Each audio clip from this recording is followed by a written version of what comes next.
This project assumes you already know how to prepare your materials for painting, mix and apply vibrant, juicy colors, mix two colors to get a desired intermediate color, dilute color to the desired strength, and mix a neutral gray. If you need help with any of these skills, you can watch the lesson videos for the first two projects, the Spring Chickadee project and the Marbles in the Sun project.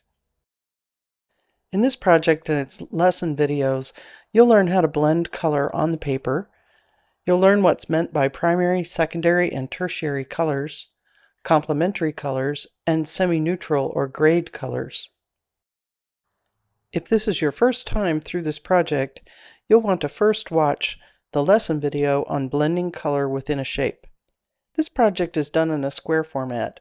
Take a 1/8 sheet of watercolor paper and tear off one end so that the resulting page is 7.5 by 7.5 inches.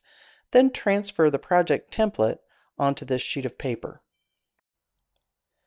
To make it easier for you to follow along and keep track as you work, there is a labeled version of the template which indicates what to paint in each section.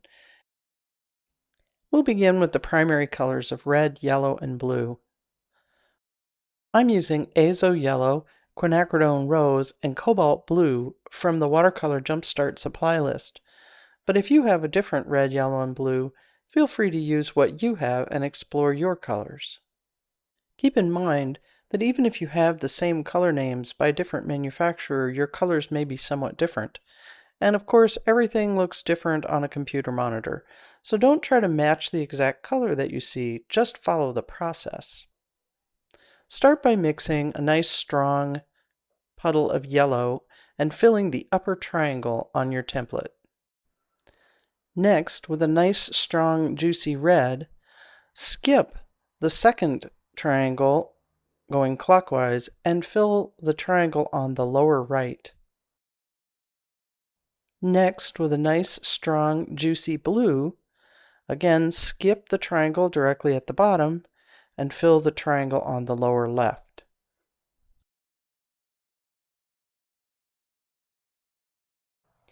Now that we've made our primary colors, we'll go back and put each intermediate secondary color in between the two primaries that make it up. Mixing yellow and red makes orange, so we'll fill this triangle with orange. Now between the red and blue, clear some space, make some clean, uncontaminated red, and mix the intermediate purple formed by your red and blue. Remember, depending on the colors that you're using, you may or may not get a similar color to mine. Again, clear yourself some workspace, make some pure colors, and mix the intermediate green between the blue and yellow. And remember, you can always turn your page if it makes it easier for you to reach the area you're trying to paint. Now we have a nice, strong, vibrant version of all our primaries and secondaries. In the center of our diagram, we'll see what they look like in pale versions. Diluting each color and painting in the corresponding triangle with the pale version of yellow and then green and blue and purple, red, and orange. Next, we'll explore the tertiary colors. These are the colors that are intermediate between a primary and a nearby secondary. Now we will use the skill that we learned in the lesson video to blend colors all the way from yellow to orange in the arc between the yellow triangle and the orange triangle. I have a puddle of pure yellow and a puddle of orange. I'm going to just start with the orange because that's what's on my brush. And working as I did in the lesson video, blend the color until I have yellow at the other end. Now do the same for all the remaining arcs.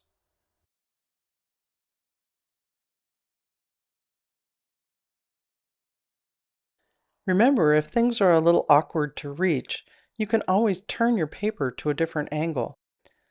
And use your sponge to clear your mixing surface whenever you need to so that your colors remain pure. especially for this exercise.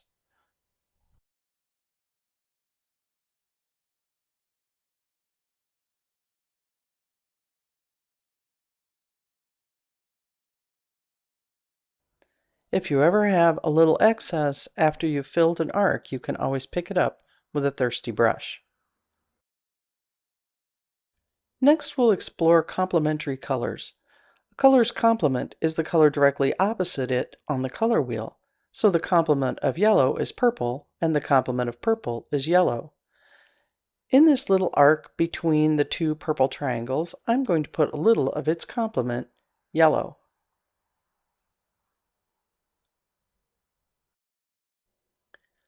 Next, I'm going to place a little green between the two red triangles because green is the complement of red.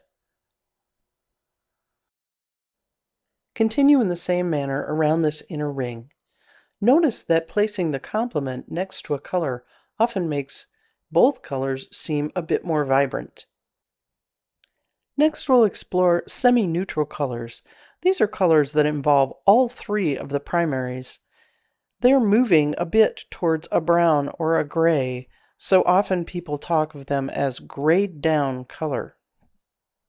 On my palette, I'm going to begin by mixing the complement next to one of my primaries. So purple is the complement of yellow. I'm making a nice puddle of purple and a puddle of yellow.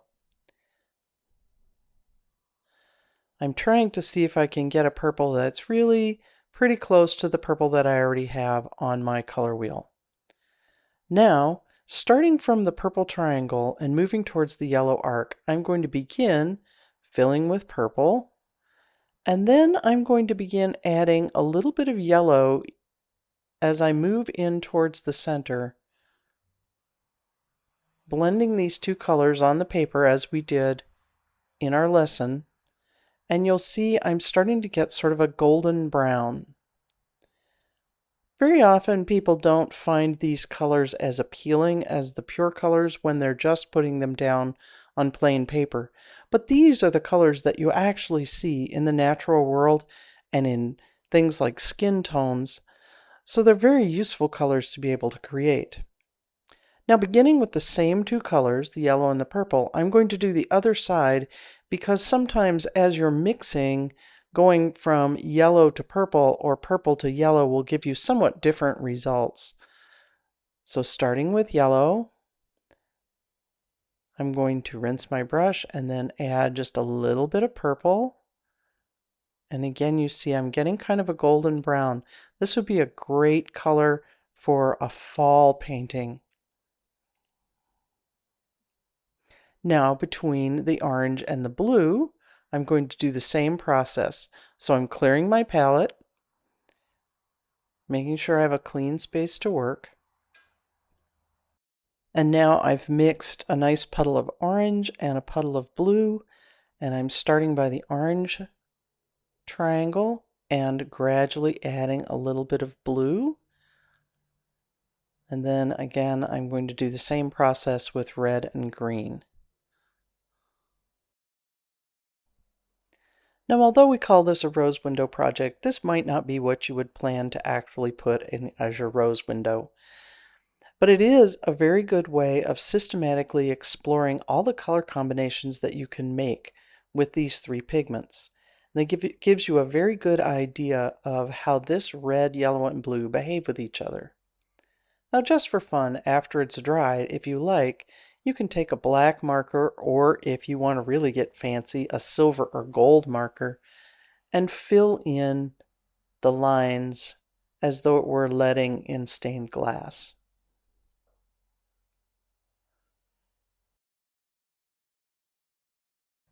If you want a little bit more practice mixing, you can try mixing your tertiary colors in a pale version and filling in the little white spaces that we left in the inner ring with the corresponding complementary tertiary color.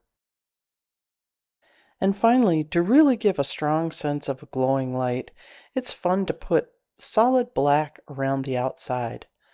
I'm going to use black Sumi ink because it's not terribly expensive and it's a nice, dark, solid black. But you could use India ink or black acrylic or even black watercolor. The nice thing about the Sumi ink is it doesn't leave brush marks, so I don't have to be in a big rush to fill it in. Put it on nice and strong, but not as a puddle.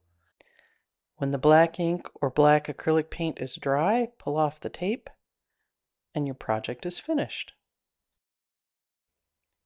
It's great to repeat this exercise with different pigments. Notice how you can get a sense of the differences in these two sets of primaries. Here are a few more examples.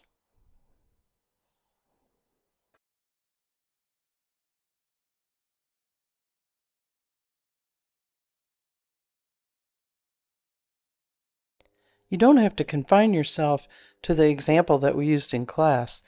Any six-fold design will allow you to take a red, yellow, and blue and explore the various mixes that you can make with these three colors. And you don't even have to use a color wheel arrangement. Anything you're doing where you're mixing colors is valuable experience that will serve you well when you're trying to mix the color that you want later.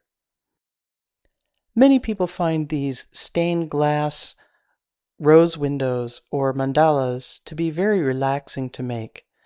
I've placed some templates on the class page to get you started, and you can also just make your own. Happy painting!